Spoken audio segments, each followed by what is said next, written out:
Hi everyone, my name is Natalija and I'm the conscious parenting coach and the creator of the Infinity Parenting page.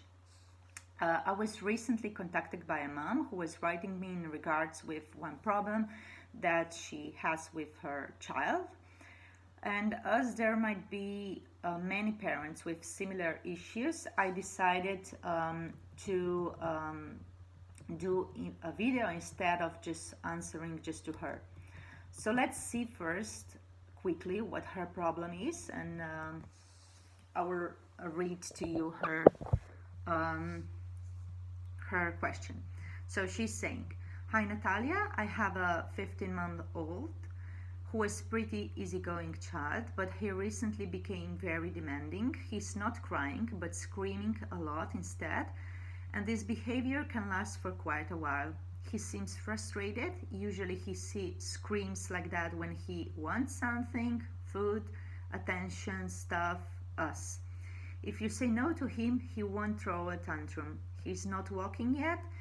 We changed his night routine recently. He's sleeping now in his own room and is sleeping better. He can sleep 11 hours straight during the night only, so I don't think he's sleep deprived or tired. But I'm concerned if I'm doing something super wrong because I'm not able to change his screaming. If you spend all the time with him, playing and talking, it is better, and he only screams when you don't understand what he wants. I don't want for him to be like that, and we would like to figure it out why he is like that. Thank you for your advice."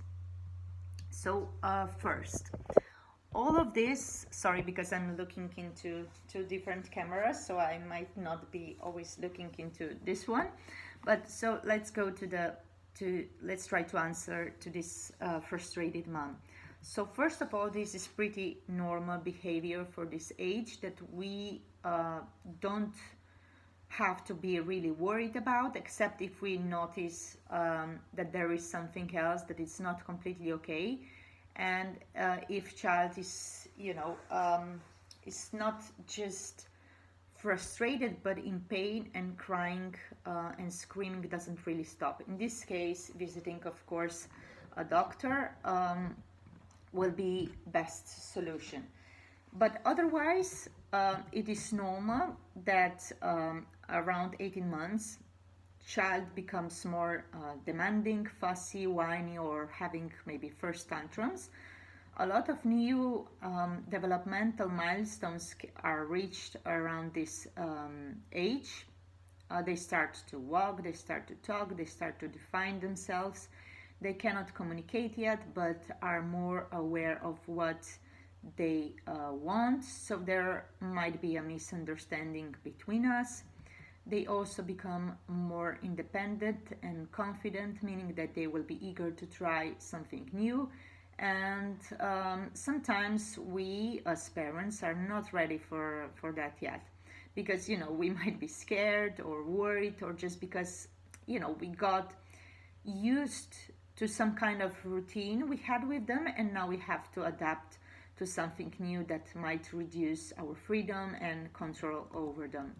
So this might be the right time to introduce maybe new toys, new activities, involve them in some simple and safe daily chores that will be fun for them, even if they will create, more mess for us at first. Maybe like we should involve them in doing the laundry or something like that, and it will be fun for them. Because they might be bored and not challenged enough anymore with what we are offering to them. Till now, maybe we need to allow them to explore more the environment around them too, like in the house, remove some fences that we have, so that they can walk or crawl around the house more freely. Also, child might be in stage of disequilibrium. When this occurs, uneven behavior might arise, but this is a bit more wider topic, and I cannot cover it really today. If there was a big change with which this mom hasn't provided us with any info about, um, like a big change, like I was thinking about like maybe arrival of a new family member or start of the daycare, nursery, or something like that, then this can be the main reason of why child's frustration is coming to the surface. Now on to the mom, because for me as a conscious parenting coach, the most important part of the, even the child's behavior is always a mom. Even if it's super difficult, we should try to not give power, first of all, to this behavior, or that we allow that it's driving us crazy, but not by ignoring it, but rather by being calm inside us instead.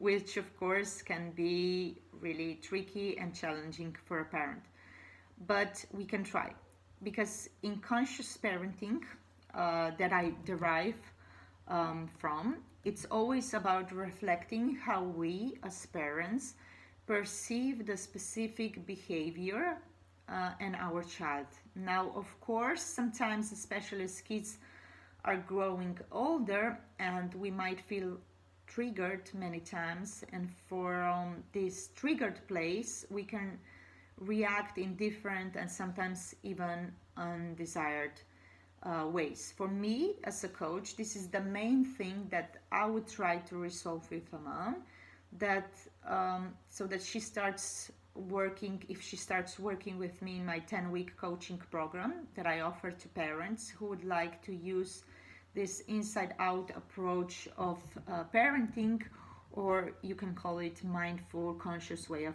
parenting, to use it in everyday life.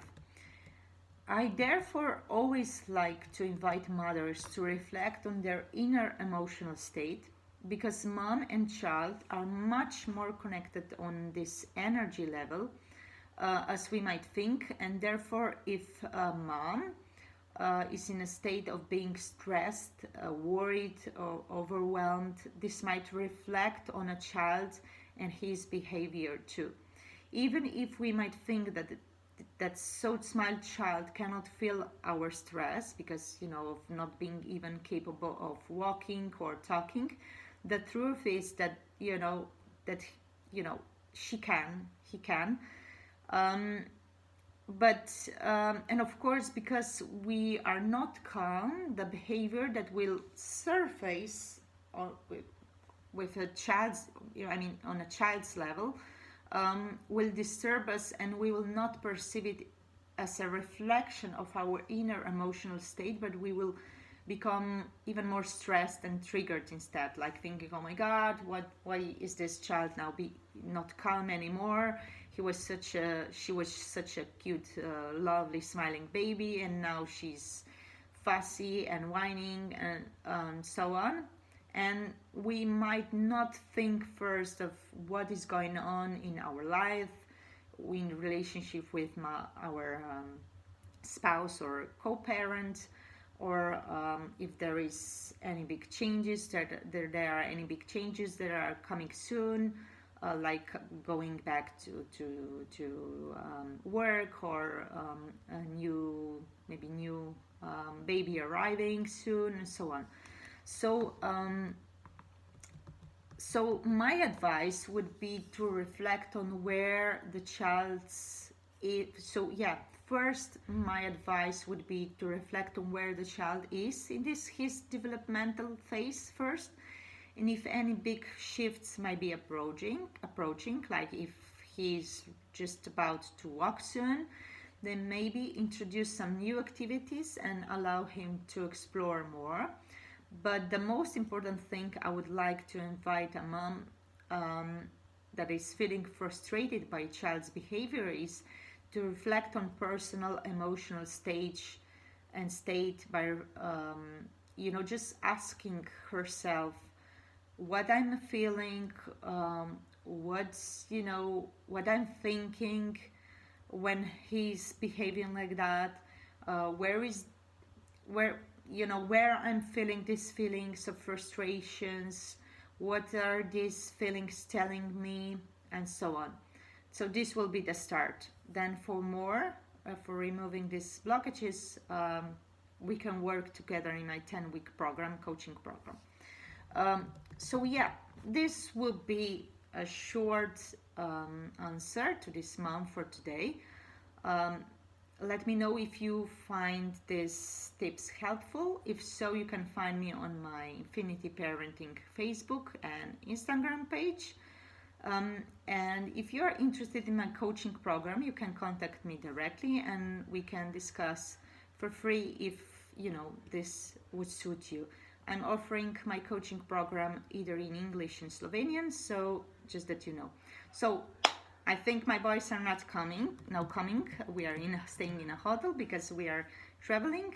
So yeah, I'm definitely hearing them coming. So be blessed and make sure you subscribe to my Facebook and Instagram page. And okay, see you next time. Bye bye.